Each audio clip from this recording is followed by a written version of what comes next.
It's a lot of cake. I'm Dan Langan and I can make anything out of cake. Every week, Food Network challenges me to a brand new cake baking challenge. This is Dan Can Bake It. I've got this week's challenge in this box right here, and I'm gonna open it up and see what's inside. A binky? Is that what it's called? A teddy bear, super cute.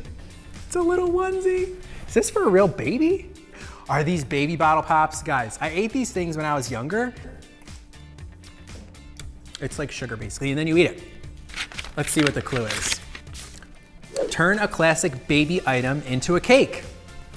Doesn't sound too hard. I've made plenty of baby cakes. Maybe like a big teddy bear cake, a big pacifier. Babies are all about these things, I've heard. So I actually loved these things so much when I was little. I think they'd be a really great inspiration for a cake, and it's actually like the perfect little live model because it's really to scale. Maybe I could make a giant like freestanding baby bottle cake. I'm gonna grab my sketchbook, see how I could lay this whole thing out. If I make this giant baby bottle cake, I know that it has to stand up. I'll think about structure, I'll think about scale, and then I'm gonna get some cakes going. To set this cake up, is get a steel rod drilled in and hooked in really tightly to my baseboard. Then I'll start stacking up a bunch of cakes, and then I'll use ganache and a big scraper to get the perfect flat-sided baby bottle cake. Then it'll be ready for fondant. Then I use this modeling chocolate to make this gigantic screw top. Like if babies were huge, it would be the perfect bottle for a huge baby. So we stacked these cake layers up around a central stainless steel rod. Just take a bubble tea straw and it fits right over the rod and it's food safe. My team stacked up 6-inch cake layers, and every third layer, I added a hexagon shaped board and finished the top with a half circle cake that'll make really easy work out of getting that nice rounded top for the baby bottle. So I've got some ganache here that the back kitchen actually whipped up for me. Whipped ganache is really easy to work with because it's kind of like the texture of buttercream. And what I'm gonna do here is work in sections. I don't wanna add too much ganache to the cake and not be able to scrape it all off, because once it starts to harden, it's a little difficult to work with. The trick here is using these hexagon shaped boards and use these boards and my scraper as a guide to get the perfect hexagon shape to this baby bottle. When it comes to structured cakes like this and you have that steel rod in the center of your cake, you gotta get that from the hardware store. Now I'm kinda at the point where I kinda know exactly what I'm looking for. So when I go into the hardware store, it's like in and out. So I'm probably definitely gonna need some more ganache than I have here, because this cake is taking a good bit of it. I'm using a lot more than I thought I was going to. Thanks, Mackenzie. You're welcome. Fresh ganache. Try and fill in a few of these gaps, and then I'm gonna go in with a really hot metal scraper. I need a torch. Let's get this really hot. So I'm just scraping to the point where I can see the cardboard. That's how I know everything will be nice and level. If the cake looks crazy at this point, it's gonna look just as crazy when the fondant goes over it. Just load this thing up with ganache, spread it down. See how smooth I can get it. Right now I'm pretty happy with it, so I'm gonna pop it in the fridge, let it firm up before I give it a final coat. So now that my cake is ganached and it's setting up at the fridge, what I have is some modeling chocolate. It's just a mixture of cornstarch and corn syrup and those little melty candy coins that you can buy at the craft store. And it holds its shape really well. So I have more cornstarch down there. I'm gonna try and roll this out pretty evenly, but I want it to be nice and thick. I think this looks pretty even. Piece of plastic wrap here. And I'll just lay it right over the top. And then I'll take my trusty fondant bucket and I'm gonna use this kind of like a big cutter. We're not. Let me actually try without the plastic, that might work. It's taking a lot of work just because it's so thick. It's almost cut through, I can feel it.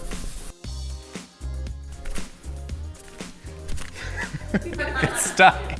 So I think actually the easiest thing to do would be to pop this in the fridge and let it set up.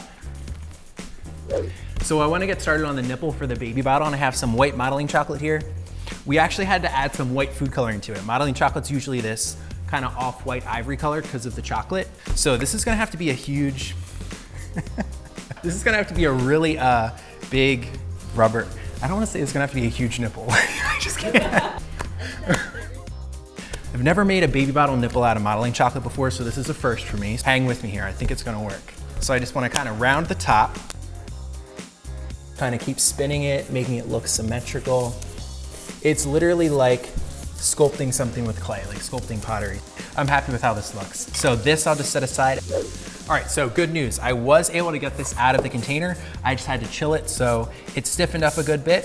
The container did leave some ridges, so what I wanna do is just take my fondant smoothers and just kind of go around and see how much I can smooth this out. So what I wanna do now is grab one of my sculpting tools and make those ridges that go up and down the sides.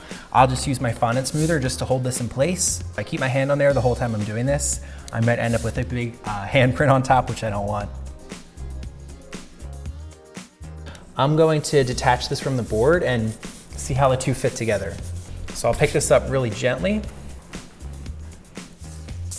Looks like a baby bottle tapper. I'm not gonna attach these right now though. I'll leave them separate until I put the whole cake together. So I know that my ganache has hardened up because it kind of darkens in color. It looks a little more yellow like butter now. So I'll just use my scraper here to kind of flatten the top off a little bit and carve in just a little bit on the bottom so I can kind of tuck the fondant under the bottle. To cover my cake, or to make my fondant stick to my cake rather, I like to use vegetable shortening because vegetable shortening holds the fondant, but it allows it to move around just enough so that you can kind of smooth it out. It's like a little cake massage. And the shortening makes your hands really soft too, so, you know, it's a win-win. So I've got some nice pale yellow fondant here, but what I wanna do is just get a little more shortening on my hands, knead it into the fondant. So I'll just put some cornstarch down on my table so my fondant doesn't stick, and I'll try and not put any cornstarch on the top unless the pin starts to stick. Any air bubbles, I'll just take my scalpel and I'll just pop those. And then I'll roll this up and press it against the cake as I kind of roll it around. And I have a lot of extra here, so I'll just cut this off. So I'll use a little shortening just to hold this piece in place. I like to go double time like this with the fondant smoothers. I can get some good pressure on either side. Take my ruler, and I'm about halfway between these two panels here, and I'll just do a cut straight down through both of the pieces of fondant, and then I'll gently peel this back, and then I'll just take a little more shortening because it keeps the two pieces kind of stuck together. Just bring all this extra fondant towards the top and then cut it off.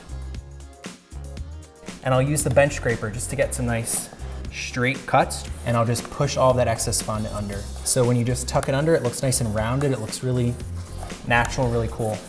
Take some extra fondant and just rub it over the fondant, just like this. It's almost like it buffs it, or it kind of burnishes it. This is always the best part when like all of the little pieces are about to come together. Is the front, so I'll put this right on top. I want to give it just a little mark where the milk would come out.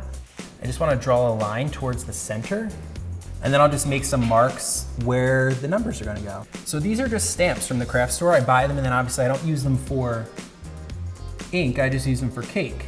It's super cool. It looks so good. I drew some inspiration from this little baby bottle, and I definitely made it gigantic. I think it looks really cool. First giant baby bottle I've ever created, and I'm really happy with it. I think I knocked this one out of the park. So Food Network challenged me to create a baby item out of cake, and this is what I came up with. We stacked 6-inch cake layers, about 12 inches high. Then I used this modeling chocolate to make this gigantic screw top, and I'm super happy with how it turned out. Let's cut this cake. So this is a lot of cake. I think this cake will probably serve at least like 25 people. So what I think I'm gonna do is aim for the bottom. Oh man, it's a lot of cake. It's the kind of cake I wouldn't mind eating if I was at a baby shower. If you guys want to see more challenges just like this, don't forget to subscribe to Food Network.